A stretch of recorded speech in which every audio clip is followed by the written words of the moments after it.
Good morning po. Magandang umaga po sa ating lahat.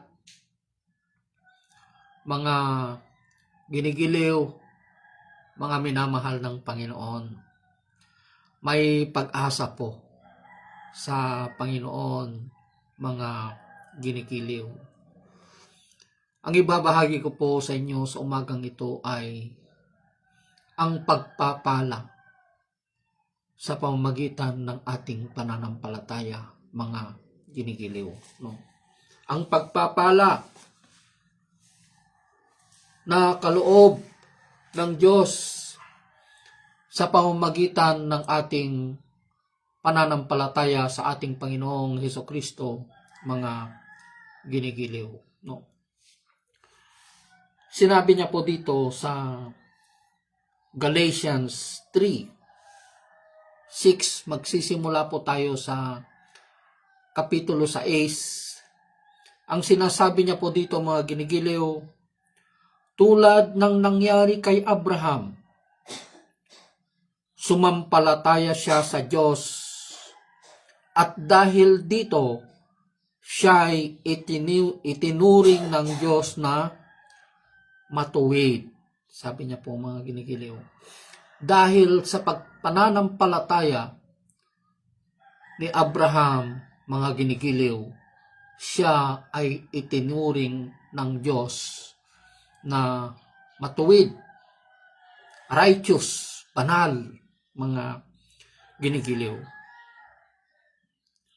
Kung gayon, sabi niya po sa 7, maliwanag na ang mga nananalig sa Diyos, ang mga tunay na anak ni Abraham.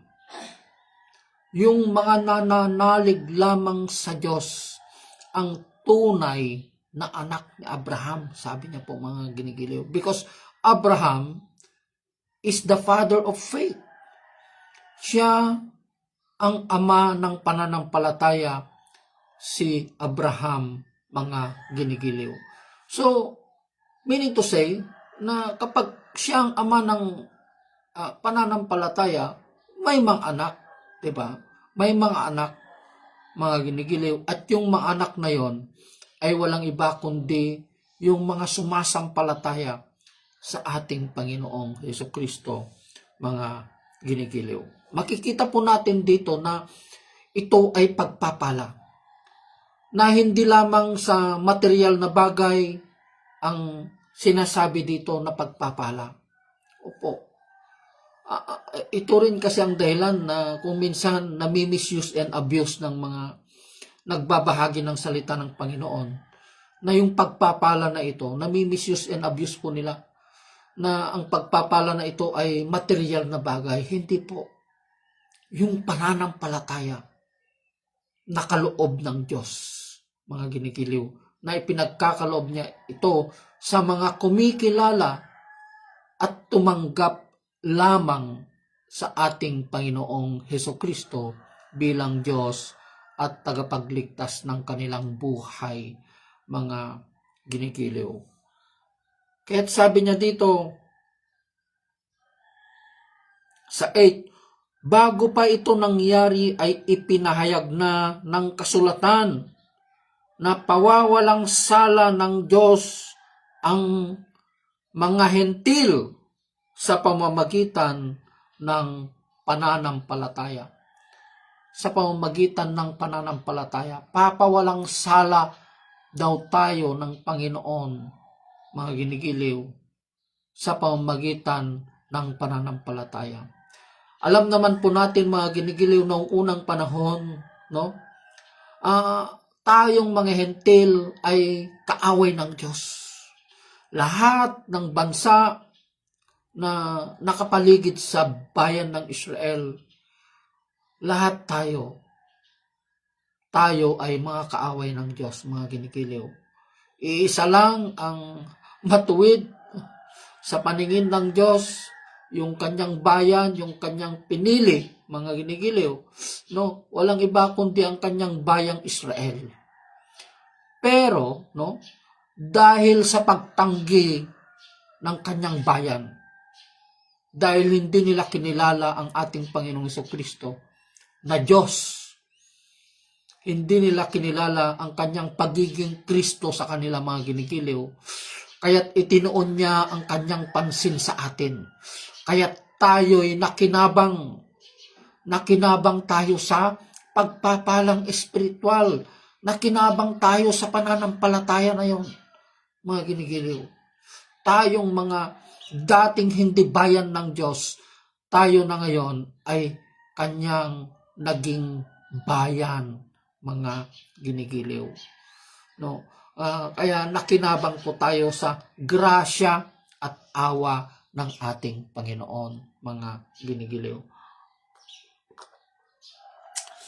Kahit sabi niya dito sa 8, bago pa ito nangyari, ay ipinahayag na ng kasulatan na papawalang sala ng Diyos ang mga hentil sa pamamagitan ng pananampalataya. So, papawalang sala tayo ng Diyos sa pamamagitan ng ating pananampalataya sa ating Panginoong Hesukristo. Diba? Ang magandang balitang ito ay ipinahayag na kay Abraham. Sa pamamagitan mo'y pagpapalain ang lahat ng bansa. Sa pamamagitan mo'y pagpapalain ang lahat ng bansa. Sabi niya, because He is the Father of faith. Siya ang Ama ng pananampalataya. Dahil kay Abraham, mga ginigiliw, kaya tayo ay nakinabang sa grasya at awa ng Panginoon, mga ginigiliw. Kaya tayo rin ay naging anak ni Abraham dahil sa ating pananampalataya sa ating Panginoon Jesucristo. At ito yung pagpapala na sinabi niya. Pagpapalain ko ang lahat ng bansa, sabi niya, di ba? Sa pamamagitan mo'y pagpapalain ang lahat ng bansa. Kaya naman pagpapalain ang mga sumasampalataya tulad ni Abraham na sumasampalataya. Pagpapalain. So hindi lang material na bagay ang sinasabi dito, sinasambit ng salita na ito ng Panginoon, mga ginigiliw, kundi ang pananampalataya na binabanggit dito, ito yung pagpapala, mga ginigiliw. Pagpapala na ipagkakaloob ng Diyos sa mga kumikilala at tumanggap sa kanyang bugtong na anak, ang ating Panginoong Jesucristo. Yun po ang tunay na pagpapala. Hindi lang sa material na bagay, mga ginigiliw, kundi yung kondisyon ng puso natin, yung pananampalataya, yun ang pinakamainam sa lahat, mga ginigiliw. Kahit sinabi ng Panginoon kay Abraham, pagpapalain ko ang lahat ng bansa dahil sa iyo. At ang pagpapala na yon, yun ang tinanggap natin na pagpapala sa pananampalataya natin sa ating Panginoong Jesucristo. I hope you are being inspired. Muli, mga ginigiliw, share po natin ang mga salita na ito ng Panginoon upang marami pa po ang makakakilala sa ating Panginoong Jesucristo. Upang matanggap po nila ang tunay na pagpapala. Ang pagpapala na ito ay pagtanggap po natin, pagkilala po natin sa ating Diyos na nagkatawang tao, ang ating Panginoong Jesucristo. Magandang umaga po sa ating lahat. God bless everyone. Pagpalain po kayo ng salita ng Panginoon, mga ginigiliw. God bless po.